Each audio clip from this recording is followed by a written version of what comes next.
Ya, bismillahirrahmanirrahim. Assalamualaikum warahmatullahi wabarakatuh. Alhamdulillah, hari ini saya mau sharing tentang musik dan sekarang saya bersama Kang Pikri. Beliau adalah siapa? Ya kalau bagi saya sih beliau adalah seorang kakak ya, kakak senior. Dan juga saya kira Kang Pikri ini adalah seseorang yang berusaha untuk menjadi manusia juga seperti saya. Nah cuman Kang Pikri ini mau berperan sebagai apa di podcast saya ini ya terserah Kang Pikri nanti yang memperkenalkannya sendiri. Apakah mau menjadi seorang aktivis mahasiswa, apakah mau menjadi seorang musisi atau pengusaha, atau menjadi seorang bapak rumah tangga aja misalnya, karena beliau alhamdulillah baru mendapat momongan ya. Iya, alhamdulillah anak pertama, semoga barokah bang. Ya begitu sekilas profil dari Kang Pikri. Cuman sebelum kita sharing langsung Kang, saya punya tayangan dulu nih. Ada beberapa pendapat dari teman-teman saya tentang musik itu apa sih pandangan mereka. Ini lihat tayangannya. Musik atau lagu menurut saya adalah perasaan-perasaan manusia yang digambarkan lewat suara dan mewakilinya saat itu. Terima kasih. Musik adalah suatu kesedihan, suatu kebahagiaan, suatu keramaian, suatu kesunyian. Bismillahirrahmanirrahim. Assalamualaikum warahmatullahi wabarakatuh. Nama saya Aditya Hananta Jatim. Saya adalah seorang aktivis mahasiswa. Saya akan memberitahu tentang yang namanya lagu. Lagu itu adalah sebuah karya seni, karena lagu itu menggabungkan sebuah bahasa dengan karya seni lainnya yang membuat sebuah irama agar seseorang bisa melakukan nyanyian, melodi, dan sebagainya. Ya, itu opini dari teman-teman saya. Nah sekarang langsung aja Kang, saya ingin sharing sama Kang Pikri. Cuman gini Kang, saya pribadi punya pendapat bahwa musik, alat musik dan lagu itu adalah sebuah hal yang berbeda gitu, maknanya, definisinya teh. Nah kalau Kang Pikri sendiri, menurut Kang Pikri musik itu apa sih? Ya. Bismillahirrahmanirrahim. Eh, Mungkin kalau saya tidak mau masuk dalam kesejarah musik itu sendiri ataupun dari mana musik asalnya atau siapa yang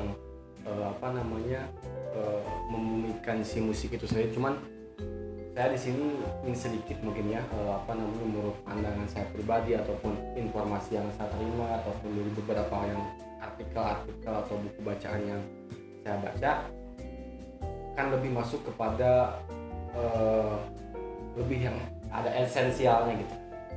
Nah, tapi sebelum masuk ke situ, ini menarik nih kata Kang Budi tadi bahwasanya musik dan si alat musik dan lagu itu berbeda. Nah, ini juga menjadi sebuah pertanyaan bagi saya juga, sebenarnya saya belum tahu.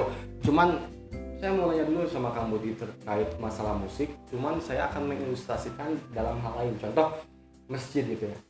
Masjid itu. Nah, saya mau tanya sama Kang Budi, masjid itu apa sih gitu ya? Ngeri. Analogi lah berarti. Analoginya seperti itu. Ya secara singkat sih masjid itu adalah sebuah tempat untuk menunjukkan, untuk menampilkan orang-orang yang bersujud, yang melakukan sujud.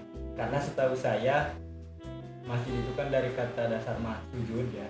Masjid itu isi makom, isi tempat. Itu kan menunjukkan tempat orang-orang yang bersujud. Jadi menunjukkan tempat orang sujud lah gitu ya. Nah, jadi kalau misalkan kita tadi analogi sama masjid itu apa sih definisinya yang tadi kata Kang Budi tempat gitu kan. Tapi kalau kita kaji gitu lebih dalam apa sih definisi masjid itu sendiri, bahwasanya masjid itu kita ambil variabel-variabel dari dalam masjid itu sendiri. Contoh, kita tahu di masjid itu ada yang namanya imam dan makmum. Nah, ketika kita mendefinisikan masjid itu ada tempat sujud, di rumah juga kita bisa kok, ada imam ada si makmum. Nah, contoh kita kalau saya udah nikah gitu, apakah itu di rumah itu bisa dikatakan masjid? Belum tentu kan ya. Tidak, Itu bahkan tidak ya. Terus yang kedua, apakah masjid itu variabel yang kedua, masjid itu ada bedug, ada apa lagi, sajadah, ada pengeras suara, mungkin kalau sekarang ya ada atapnya atau luasnya sekian meter gitu. Nah, kalau si variabel dihilangkan itu satu sama lainnya. Contoh, kalau nggak ada masjid, si masjid itu contoh masjid ya, kita ngambil masjid itu dihilangkanlah si sajadahnya. Apakah masih masjid? Masih kan? Karena masih masjid. Orang dari luar kalau masih masjid itu kan, walaupun nggak ada sajadahnya atau nggak ada imamnya, ataupun nggak ada bedugnya, nggak ada pengeras suaranya, mungkin orang karena ada tulisan masjid itu disebutnya masjid gitu kan. Nah, kalau sejarah musik itu sendiri seperti ini, ada seorang yang mengatakan, saya juga baca artikel sedikit dulu, itu ada yang mengatakan bahwasanya musik itu adalah bahasa kehidupan gitu ya. Bahasa kehidupan ada bahasa kehidupan, tapi ngeri banget itu bahasa kehidupan itu. Tapi ada lagi yang paling yang menurut saya ya, menurut pandangan saya itu tepat dan lebih kena gitu terhadap saya pribadi tentang masalah musik. Itu pendapatnya siapa lupa lagi, kalau nggak salah tuh apa ya, Nazab Inayat Khan kalau nggak salah. Dia berpendapat bahwasanya musik itu adalah sebuah keseluruhan, musik itu adalah miniatur keseluruhan alam semesta gitu kan. Dan si manusia itu adalah bagian daripada alam semesta itu. Jadi miniatur keseluruhan keharmonisan alam semesta. Gitu nggak sampai situ? Siap, lanjut. Keharmonisan ya, artinya ada kata harmonis dan alam semesta. Nah, dan manusia itu adalah alam semestanya itu sendiri. Jadi manusia dan musik itu adalah satu kesatuan. Bagaimana kita bisa ini musik? Sekarang kan banyak orang berpendapat bahwasanya musik itu adalah sebuah bunyi yang keluar mengkombinasikan bunyi sehingga menjadi irama, ada ritme, ada tempo, itu musik mungkin. Ada yang mengatakan bahwasanya yang diiringi dengan alat gitu ya, yang keluar dari alat benda mati gitu, seperti meja ataupun sekarang gitar yang sekarang ya. Itu musik. Cuman itu adalah bagian, mungkin kalau bahasa fisikanya kan itu adalah ada besaran, ada satuan. Mungkin menurut saya itu adalah satuan yang mungkin benar gitu. Cuman keseluruhan adalah satu kesatuan keharmonisan gitu. Bagaimana kita bisa mengatakan, contoh kalau misalkan kita berbicara masalah musik itu adalah irama atau ritme, jantung kita beritme, itu juga musik kan. Nah, terus apalagi berani kita menyebut? Nah, apakah berani kita menyebut musik? Karena mungkin ada sejarahnya yang ya setiap kata kan selalu ada degradasi dalam sebuah kata. Jadi musik itu kan kalau menurut Inayat Khan itu sendiri yang menenangkan, bisa pula menyedihkan. Soalnya gini, saya pernah bermain musik dulu zaman SMK. Itu kita kontesnya berapa menit, kita latihannya beberapa jam. Kalau misalkan ada satu irama atau satu tempo atau ritme yang kurang pas, itu udah ambiar gitu dalam itu. Nah, begitupun dalam sebuah tatanan sosial gitu, ataupun dalam hal hati ataupun dalam hal tatanan sosial yang kita, kalau ada satu aja yang nggak seritme gitu ya, itu akan hancur, penyebab ambiar. Nggak enak gitu pas gitu, kayak paduan suara itu ada satunya kelihatan ya. Artinya di dalam musik itu kita ngambil esensinya bahwa pelajaran bahwasanya satu aja yang mati, satu aja yang nggak benar gitu kan, itu nggak kedengeran sakit, nggak enak gitu, nggak enak. Artinya ya balik lagi dalam hal tadi kenikmatan dalam musik. Seperti itu sih kalau menurut saya tadi musik juga berhubungan dengan harmonisan itu. Harmonisan bunyi terus keseluruhan alam semesta. Keseluruhan alam semesta. Ya sekarang kosakata ABCD aja itu gak bisa mewakili sebuah kata. Sekarang ada gini, itu suara apa? Itu nggak ada di ABCD. Apa sih itu ya? Artinya luas dong, jangan di mainstream kan gitu, musik itu gitu kan. Kalau sekarang di mainstream kan seolah-olah musik ini ya. Jadi ngeri sih. Pertama Kang Fikri ngambil analogi dari masjid juga, saya udah ngeri dan sangat dialektis lah. Bagus sekali ini, luar biasa. Terus gini Kang, kalau kemudian hari ini musik itu kan dimaknai atau didefinisikan secara tunggalnya, secara mainstream kalau bahasa Kang Fikri. Kemudian musik itu juga dilabeli intinya haram misalkan. Kumaha dah tanggapannya? Kan Kang Fikri kan udah mengajak kita untuk memaknai musik secara luas, secara esensial. Tapi kalau kita melihat realita musik itu ditunggalkan, intinya dimainstreamkan, kemudian ada label dari sekelompok orang misalkan bahwa musik itu haram. Nah, tanggapan Bang Fikri gimana? Ada kata musik sama haram ya, karena ada korelasi musik haram gitu kan ya. Ada dua kata kan, musik sama haram. Artinya penghubung itu apa? Kadang orang kan ada yang oke lah, yang sekarang yang nggak mau langsung musik itu yang gimana musiknya gitu atau gimana kata-katanya, itu kan dia mengambil jembatan daripada dua kata itu kan, ada si musik dan haram. Artinya masih ada tengah-tengah gitu.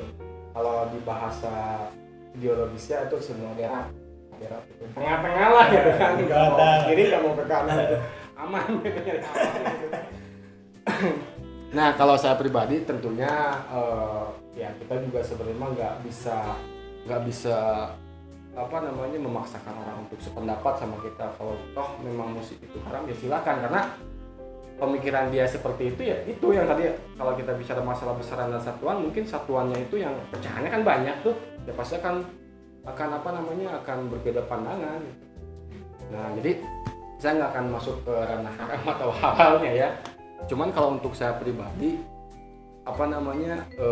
ya tadi si denyut nadi, si alam, bahkan kalau kita mohon maaf saya bukan ahli Al-Quran, cuman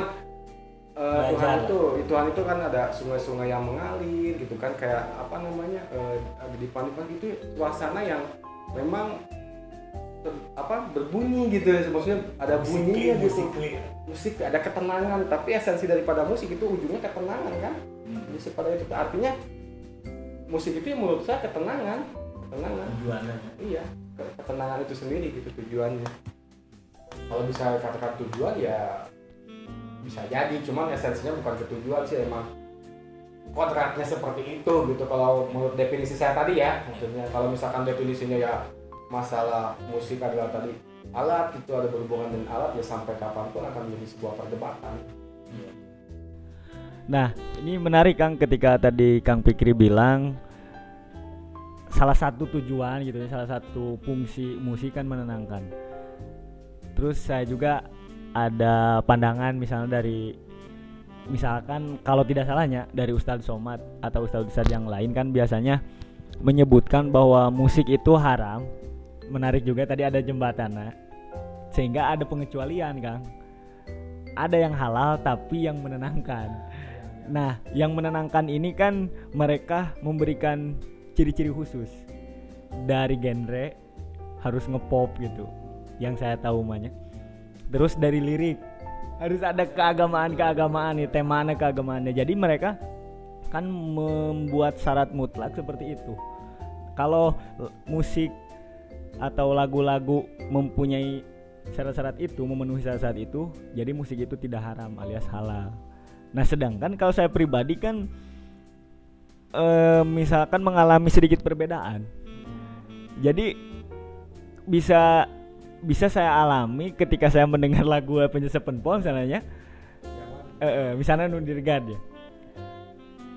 Kan saya mendapatkan ketenangan dari sana. Nah, cuman pertanyaannya kan apakah lagu Dirgad itu halal? Nah, ya kan itu jadi gimana? Apakah Kang Fikri merasa juga relativitas gitunya, kerelatifan tentang efek tenang dari musik yang kita dengar? Karena kalau saya mah untuk kudu ngadenge lagu-lagu anu diberi label religi gitunya, misalnya Nisa Sabian apa Ungu anu pas pas launching teh pas bulan Ramadan doang gitunya. Nah, itu jadi lagu-lagu yang seperti itu yang dilabeli lagu halal. Nah, sedangkan karena itu bisa menenangkan menurut mereka. Sedangkan saya mah mendengarkan lagu Dirgad misalnya yang itu tidak dilaunchingkan di bulan Ramadan, liriknya mungkin tidak ada keagamaan-keagamaannya banget gitunya, tapi saya bisa tenang. Nah, apakah ketika fungsi lagu itu bisa berfungsi itu jadi halal gitu? Oh, kalau masalah halal haram sih saya kurang paham ya, maksudnya Siap. apa artinya daripada haram ataupun halal gitu. Kurang paham tuh ya, saya perlu belajar gitu ya masalah haram atau haram. Cuman ya tadi Kang Budi apa aja sebabnya dengerin, saya juga salah satu orang yang lumayan lah penikat, bukan pecinta. Kalau pecinta saya sampai sekarang belum punya gitar, cuma saya pinjam ya dan belum, sumpah jujur. Cinta mah bakal beli ya. Mungkin bakal beli, cuman kan Menikmati berarti penikmat. saya nggak berani bilang pecinta ya, nggak ada koleksi atau Pengorbanan sih ini. Bincang lah yang disebut iya, pecinta. ya. Cuman kalau untuk kesana kemarin saya dengerin yang Port 20 ya kalau nggak salah, itu yang judulnya Aku Tenang kan. Oh, Itu supi banget kalau menurut gue gitu. cuman kalau misalnya lagu Port 20 itu tidak dilabeli sebagai lagu religi, berarti kan bisa dikriteria-kan, Ya, diklasifikasikan itu lagu haram ya kan? mungkin. Apalagi Aku Tenang harus dicek uploadnya Ramadan lain. Saya dia mau masuk ke sana sebenarnya Maya, cuman kalau pengalaman saya pribadi seperti itu, jadi saya mau mendengarkan lagu itu kan ada lirik, tadi kan ada bunyi, kalau secara yang biasa orang ini kan dengar ya, menurut saya itu supi banget gitu, maksudnya falsafahnya ada gitu, kayak tahu lah lagunya yang berlari-lari mimpi seolah di surga gitu. Jadi kita tuh berbeda gitu kan, istimewa, indah kan, karena kalau misalkan kita bahasanya religi ya lebih religi gitu, maksudnya esensinya dapat banget gitu daripada yang apalah itu maunya. Ya karena saya ya mungkin istilahnya mengkritisi lah ya, atau mempertanyakan tentang lagu religi itu sendiri gitu. Apa sih yang menjadikan indikator lagu itu disebut lagu religi? Apakah dari genre musiknya, apa dari tema-temanya? Karena ya tadi teh ya aya lagu religi anu genrena kan pop anu rock lah, misalkan lagu ungu anu namanya Maha Sempurna deh, Tuhan Maha Sempurna. Iya, sempurna. Nah, itu kan rock Iya. Terus lagu misalnya Gigi ya, Yang rock misalnya kan Perdamaian. Perdamaian lain-lain. Nah karena kan kieu amun lagu rock itu kan efek ka urangna kan joget. Maksudnya jingkrak gitu kan. semangat lah.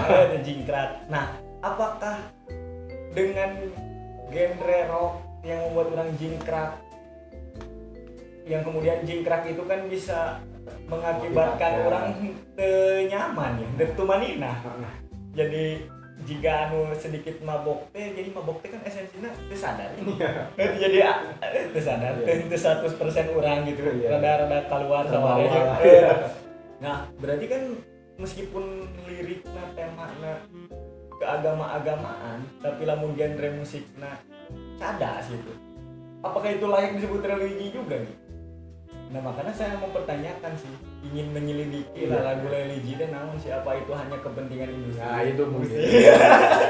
Ya, balik lagi sebenarnya kan kita perlu membuka seluas tentang masalah esensi tadi, definisi apapun itu definisinya. Karena orang berbicara tentang masalah religi itu jadi brand itu ya kayak kita beli aqua ya, ke warung beli aqua kalau dikasihnya fit itu masih disayang aqua kan. Artinya kata-kata itu seolah-olah sekarang menjadi brand karena paradigma itu sendiri yang tadi saya katakan. Nah kita harus dibuka seluas-luasnya, kita mencari gitu radikal kalau bahasa Indonesia melengkap apa sih esensi daripada itu, ataupun apa definisi sebenarnya daripada religi. Kalau religion kan itu kan dari bahasa Inggris ya, religion. Dan lagunya apa sih kalau nggak salah Pak Anies ya. Bahkan saya pernah dengerin ini tadi ya, kata Budi tadi ada lagu, ada alat musik, ada ini beda. Cuman ada yang seorang yang musisi itu dari Kanada kalau nggak salah, namanya Gary Moore gitu. Saya pernah dengerin musiknya tapi berbentuk lagu, cuman dia nggak ada nyanyinya, Nggak ada vokalnya. Kayak Kenny G ataupun Gary Moore itu saya judulnya Frokop gitu.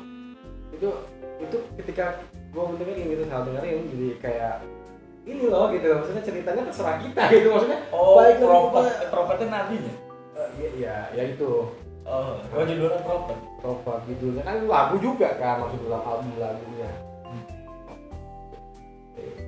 Jadi cuman suara gitar doang ini, suara gitarnya Gibson. Jadi nonton karena instrumen Jadi instrumen cuman ya itu. Ya, nah itu saya belajar dari situ, ternyata balik lagi kepada diri kita sendiri. Kalau misalkan menilai menenangkan atau apa lah, tadi bahasa Budi mah kan, Budi mah bakal hal kalau saya mah kan nggak tahu lah masalah hal tersebut, belum mengkaji tentang itu. Mungkin kita harus belajar juga kan terhadap guru-guru kita. Ya karena saya berpikir bahwasanya Tuhan itu yang tadi menciptakan ruang, waktu, dimensi tadi keberagaman itu yang memang kita harus pahami gitu ya. Wajar saja orang yang mengambil itu ya masing-masing, daripada masing-masing. Ya langsung nih, menurut Bang Fikri musik sama lagu itu beda nggak? Ada perbedaan nggak di antara keduanya? Apa itu adalah sinonim gitu? Apa itu sama dengan sama sekali? Kalau saya menganggapnya alat musik itu sama aja gitu. Satuan daripada itu, cuma lebih ininya musik kan. Tadi saya menganggap musik adalah tadi keseluruhan miniatur alam semesta, harmonisan alam semesta. Nah, karena kan ya saya pribadi kan punya pendapat bahwa musik dan lagu itu berbeda gitu. Karena musik itu adalah sebuah bahasa yang hidup, itu bahasa kehidupan atau bunyi-bunyian atau seni bunyi-bunyian aja, bunyi-bunyian yang harmonis dengan alam semesta dan lain-lain. Nah sedangkan lagu itu lebih daripada musik, dalam artian lagu itu adalah musik yang terkonsep, yang dibatasi gitu, yang dibatasi dengan part-part tertentu gitu, dari punya gitu. Ada partnya, misalnya introna 2 kali, introna 2 kali, chorusnya 2 kali, geus ieu teh ka dieu, diatur gitu, ada aturan. Nah, dari situ, dari pembacaan itu saya mengasumsikan bahwa ternyata musik dan lagu itu berbeda. Nah, maka kalau sekarang kita berbicara halal haram, yang dihalalkan itu atau yang diharamkan itu apa? Yang diharamkan itu musiknya atau lagunya. Wah, atau bahasanya gitu. Yang haram itu musik, lagu atau alat musik sebenarnya yang diharamkan. Nah, dari itu saya mencoba menyelidiki gitu, mempelajari tentang 3 istilah ini. Karena kalau tadi Kang Fikri seolah-olah hanya mendengar diksi halal haram, kalau saya sangat sensitif dan saya ingin bergulat dengan itu. Karena saya merasa ya hidup saya tidak bisa terlepas dari halal haram. Saya tidak mungkin berani-beraninya menjalankan kehidupan tanpa furqon. Iya teh halal apa haram sih? Yang minimal kudu nepikeun ka aya benang subhat lah, supaya urang teh teu sembarangan melangkah deui. Jadi saya pribadi kalau belum tahu suatu hukum itu halal haram, misal musik ini halal atau haram sih. Nah, ketika saya melakukan itu ya saya harus memastikan ini tidak haram. Kalau misalnya saya tidak tahu, sedangkan saya membuat lagu, berarti saya bahaya. Saya sembarangan dalam menjalani kehidupan ini. Iya. Nah, dari itu sih. Nah, Akang sendiri nih serius tidak menyikapi halal haramnya sebuah peristiwa, baik itu khususnya musik atau kepada yang lain. Sebenarnya kan kalau misalkan kita hal haram itu kan Kang Budi sendiri sebenarnya kan itu tadi kayak menjelaskan tentang masalah fase atau konstruksi daripada pemikiran. Ya, tadi ada kita yang pertama gitu dipegangi dengan moral, artinya ajaran atau nenek moyang atau segala macam, itu kan pasti yang pertama. Yang kedua adalah habit of mind, kalau kata Charles Peirce itu habit of mind itu seperti tradisi gitu, yang ya udah kita kayak minimal sholat gitu ya, sholat ya kayak orang gitu atau mudik ada atau apalah gitu kan. Yang ketiga orang akan keraguan itu sendiri yang akan tadi penelitian. Nah, Kang Budi ini udah tahap kelima, penelitian menjadi teori. Nah, teori itu ya mungkin apanya saya juga belum mengerti, maksudnya belum paham paham maksud tujuan Kang Budi, apakah teori yang Kang Budi yang tadi dikatakan lagu musik dan musik Islam, teori ini akan berkembang jadi paradigma, mengharapkan menjadi paradigma masyarakat, atau memang ya ini teori asal saja gitu. Saya juga nggak tahu gitu. Kan tadi kamu ingin mungkin kalau misalkan bahasa agama fatwa ya, fatwa dalam kitab kan gitu. Saya juga pernah punya teman yang ya sebuah organisasi Islam itu sendiri ya. Terus dia akidahnya apa gitu, ada yang mengatakan Ali al-Maturidi ataupun yang melandaskan Mu'tazilah, Jabariyah, gitu, Tamiyah. Itu kan daripada si teori-teori yang menjadikan sebuah paradigma masyarakat. Nah, apa kan Kang Budi itu mau seperti itu gitu. Saya mau membuat teori. Ya itu membuat teori, membuat fatwa. Jadi dari teori Kang Budi menjadi sebuah paradigma yang akan menjadi sebuah paradigma yang disepakati orang kan. Nah, apakah Kang Budi mau ke sana? Kalau saya pribadi, ya tadi, ya kita sebagai manusia hanya mengingatkan atau sebetulnya kan merangsang. Tapi kalau Kang Fikri sendiri mau tidak menjadi sebagai sosok-sosok yang luar biasa itu ya, menjadi pempunya ahli teori itu. Enggak ya, intinya kita cuma merangsang orang tuh bahwa konstruksi pemikiran manusia seperti itu. Ternyata ya kita berasa budaya gitu, ajaran moyang kita turun temurun ke tradisi, nanti turun lagi kepada habit. Nanti itu fase-fase itu yang harus kita sebagai manusia harus kita lewati gitu. Nah, artinya masalah kita berfatwa ya kalau misalkan mereka sudah sama yang lain ya tetap gitu, cuman kita coba merespon merangsang orang itu buat kayak ayo kita ini masih tahap kedua loh gitu, dalam kalau menurut Carlos Paz gitu, kita masih tahap kedua loh, masih ada bagaimana kita. Nah, ini mungkin di sini kamu dia akan menciptakan sebuah keraguan ya. Mungkin ini mah dari kamu sendiri ya, keraguan awalnya ya. Itu sih kalau menurut saya pribadi. Ya, jadi saya GR nih. Jadi jangan-jangan Charles Berte meneliti saya ya. Karena apa yang dikerangkakan oleh beliau seakan-akan itu adalah yang saya alami semua gitu. Ya, bagaimana saya berangkat dari moral ya, dari kebiasaan lingkungan saya pada saat itu sangat akrab dengan musik, murid di gitar, nongkrong dan lain-lain. Terus saya hanya melakukan itu juga kan, saya belajar dan seterusnya lebihkan kameli saya makan gitar. Berarti lebih dari Kang Fikri lah. Iya. Dan cuman kalau ada lebih saya kayaknya malah. Cuman ada antitesis pada suatu waktu. Ya gitu musik haram. Nah, pasti. Ente arek kayak gitu ya. Okoh sunah Rasul, tapi ente melakukan hal yang haram itu bermusik. Nah, di situ kan saya ada keraguan ya. Bahkan saya kan langsung pindah. Saya sudah stop lah, hampir setahun lebih lah saya memformat kartu memori dengan adanya musik deh. Jadi nepikeun ka saya datang ke tempat-tempat umum di sana kamualnya langsung aya musikan, urang teu nyaman teh. Nah, ieu da haram ya kan. Cuman dari keputusan saya itu kan saya menjalani hidup teh nyaman ya. Kok jadi nyaman sih? Karena kan kebenaran itu kan menyamankan ya. Keyakinan itu kan meyakini kebenaran, terus buah nanti kan kenyamanan. Kok orang kalau jadi nyaman sih mengharamkan musik itu? Bener tuh sih musik haram deh gitu. Nah, akhirnya orang mempelajari puncaknya kan pada hadis bahwa di soalnya silahkan kita nanti koreksi bersama.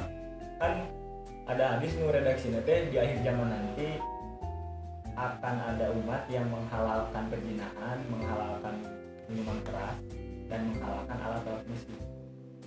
Nah, kalau tidak salah redaksinya kan jelas alat-alat musik. Cuman Arabnya saya jadi silakan nanti kita koreksi bersama. Nah, di situ saya berusaha berdialektik gitu, berpikir ini udah haram gitu musik apa alat musik, apa lagu gitu. Karena akhirnya saya kan tadi menemukan perbedaan antara lagu dan alat musik. Apalagi kan kita juga banyak ya mendengar ceramah-ceramah dari guru-guru kita tentang musik itu yang tidak haram gitu. Di sana ada yang Halim Najib, ada Roma Irama dan Sulaiman. Nah, akhirnya kan ya dari situ teh saya dari keraguan teh beranjak kepada penelitian. Nah, akhirnya saya GR malah membuat teori bahwa musik, alat musik dan lagu itu yang berbeda. Alat musik manyas objek-objek anu bisa mengeluarkan bunyi-bunyian yang bisa dikombinasikan. Ari musik banyak pengkombinasian dari bunyi-bunyi itu sendiri. Nyai lagu mah adalah musik yang diatur gitu, yang dikonsep. Tapi ada bunyi ritme. bahkan Itu puisi gitu. nah bahkan lagu itu awalnya saya mendefinisikan lagu itu adalah sebuah bangunan musik sebuah bangunan yang mempunyai unsur musik dan unsur sastra, unsur bahasa gitu, bahasa verbal. Tapi ketika tadi Kang Fikri sharing tentang lagu instrumental Nagerimor yang kemudian saya juga sering dengarkan Ingwi misalnya, Malmsteen, Jo Satriani yang mana mereka adalah instrumental semua, instrumentalis. Berarti lagu itu bisa tanpa lirik, bisa tanpa bahasa kasar, tapi tetap dengan konsep itu tadi, ada part di menit kesekian harus begini. ada ritme. Nah, jadi kan itu adalah sebuah lagu menurut saya. Nah, akhirnya amun musik tadi adalah keharmonisan tadi ya, dari bunyi-bunyian yang harmonis ya tadi kan musik itu kan bisa tidak dari alat musik yang kita pahami secara umum sekarang. Misalnya alat musiknya adalah gitar, kendang dan lain. Akhirnya kan ada beatboxnya, ada dicerakan, ada beatbox, ada akapela. Itu kan bunyi-bunyian teh instrumennya teh kan dari diri, dari bagian organ tubuh mana. Nah, berarti kan apakah mulut itu alat musik? Nah, berarti kan kalau misalnya mulut itu alat musik, kalau tangan itu alat musik, terus yang dimaksudkan haram, alat musik haram itu alat musik yang mana gitu, terus alat musik yang bagaimana? Nah, dari situ sih saya mempelajari, tertarik. Ya mungkin Nah, itu. Akhirnya karena saya pikir Kang Fikri ini orang yang sangat serius menyikapi bahasa gitu. Jadi filsafat bahasa terus ya. Jadi kata demi kata definisi naon sih, bahkan sejarahnya kumaha. Nah, akhirnya menurut Kakang halal haram teh naon sih? Nah itu makanya saya belum belajar lebih ke sana gitu. Hal haram itu kan yang kita tahu kan yang dilarang, yang diperintahkan. Sebenarnya kan sebenarnya nggak ada yang dilarang oleh Tuhan sebenarnya, terkecuali yang ada larangannya. Iya kan? Nah, kalau saya sendiri kan pernah sharing dengan teman, haram itu adalah mulia. Kumaha tanggapan? Mulia kayak gimana saya Karena iya orangnya kan dewasa. Iya setiap haram teh artinya naon sih? Teu nyaho cenah. Haram teh mulia. Mulia kan dewasa. haram ya. Ada manehna berangkatnya dari sana, Masjidil Haram, masjid yang mulia, cek manehna. Haram ya. Nah, dari situ kan saya bahan lagi. Terus redaksi hadis tadi kan bahasana bukan mengharamkan perzinahan, minuman keras dan alat musik. Bahasana kan bukan gitu, tapi di akhir nanti akan ada umat yang menghalalkan. Yang kemudian kita berasumsi, oh, dulu amun engke dihalalkan, berarti dulunya tidak halal alias haram. Kan asumsinya gitu, tapi kan redaksinya bukan mengharamkan, tapi akan menghalalkan. Yang seolah-olah dulunya haram. Nah, itu juga kan menarik. Enggak. Jadi potongan ban iso ya. Astagfirullahaladzim. Membantah terus ya. Memutar-mutarkan lidah. Astagfirullah. Enggak bercanda. Tapi emang Israel itu kan nabi. Nah, mau sharing sedikit ya, Bang. Nah, dari situ kan saya mempelajari dan saya sangat siap untuk dikoreksinya. Nah, teman-teman, ya mau dianggap sesat juga ya nggak apa-apa lah. Amun naik disesatkan doang mah gitu, tapi syukur-syukur lah bari ngabejaan gitu, ulah nyesatkeun doang tapi teu bari nunjukkeun ka urang kan jadi urang jadi karunya. Nah, ini kieu amun halal teh adalah sebuah penempatan. Jadi ketepatan menempatkan sesuatu eta halal. Misalnya ente makan nasi dengan tidak mencuri dengan bismillah eta halal. Nah, maksudnya tepat menempatkan nasi. Jadi nasi itu layak untuk ditempatkan di situ.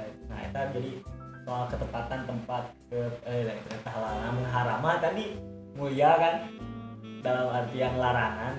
Jadi sebuah hal yang dilarang untuk menjaga kemuliaan kamu. Nah, singkatnya mah Bang, menurut saya dulu itu alat musik itu dimiliki, dijaga, dimainkan oleh orang-orang tertentu untuk aktivitas tertentu. Karena alat musik itu adalah hal yang sakral. hal yang mulia gitu yang dipakainya ulah seungeunahna ulah kumaha wae. Nah, jadi konteks haram menurut saya pada saat itu kan seolah-olah haram ya. Jadi sangat dipupusti. Nah, hari ini kan saha wae bisa mempunyai alat musik. Saha wae di mana wae orang bisa memainkan alat musik. Sudah tidak sakral lagi kan musik. Tidak sakral lagi. Alat musik itu sudah tidak sakral lagi. Tidak dipakai untuk hal-hal yang penting gitu. Orang bisa orang bisa gigitaran iraha wae, orang bisa nyieun konser iraha wae, jang acara naon wae, bukan untuk acara-acara tertentu. Nah, menurut saya konteks pada akhir zaman nanti akan ada orang yang menghalalkan alat musik, ya itu akan menempatkan alat musik di mana saja, sagawaya sangeunahna, henteu apa karena papasteun dan lain-lain. Iya. Nah, itu menurut saya gitu. Jadi kalau misalnya harus dikorelasikan kepada dua kejadian lagi yaitu perzinahan dan minuman kerasnya, menurut saya konteksnya sama. Dulu perzinahan itu seselumputan gitu, karena itu perbuatan yang sangat sakral gitu kan. Sieun kanyahoan ku batur. Aya itu kan aya lokalisasi. Open BO di mana wae dan seterusnya, aya aplikasi anu menunjuk itu semua. Nah, itu kan sudah menghalalkan itu, sudah menempatkan sebuah peristiwa itu, sebuah kegiatan itu di tempat-tempat yang khusus. Nah, jadi kalau menurut saya sih seperti itu. Nah, jadi closing statement nih buat Bang Fikri. Ya apalah yang mau di-closingkan bebas lah. Ini kan orang obrolan tentang lagu religi dan tentang musiknya. Cuman closing statementnya bebas lah, ada kenal. Closing statement. Ya kalau menurut saya pribadi ya tadi kita harus mencari tahu sendiri. Saya juga belajar banyak dari Kang Budi tadi terkait menempatkan. Tadi kan saya dikatakan saya tuh Tuhan itu menciptakan ruang, dimensi, waktu ya kan, keberagaman. Tadi tentang musik juga, musik ada waktunya, ada ruangnya, ada dimensinya, ada keberagamannya. Keberagaman ini kan pandangannya. Nah, berarti yang saya simpulkan tadi, ternyata kita harus memang mengkaji musik itu sendiri dulu gitu, sebelum kita memang benar-benar apa fungsinya untuk apa, itu yang kita harus pahami ya. Jadi kita harus belajar tentang musik itu sendirinya dulu, baru kita bisa menjadi sebuah karya kita lah. Karena kan karya itu ya apa aja jadi ini kan, yang penting komersil, yang berbentuk komersil ya sama gitu untuk acuannya gitu. Harus fokus, harus sumber-sumber. Ya harus belajar lagi tentang masalah itu, apalagi tadi di balik kamu sangat detail ya tentang alat musik gitu, sampai hadisnya tahu, kalau saya kan belum tahu, harus belajar lagi gitu masalah musik. Ya, mungkin seperti itu aja lah ya. Sangat panas malam ini. Terima kasih, sampai ketemu di lain kesempatan. Sampai ketemu. Wassalamualaikum warahmatullahi wabarakatuh.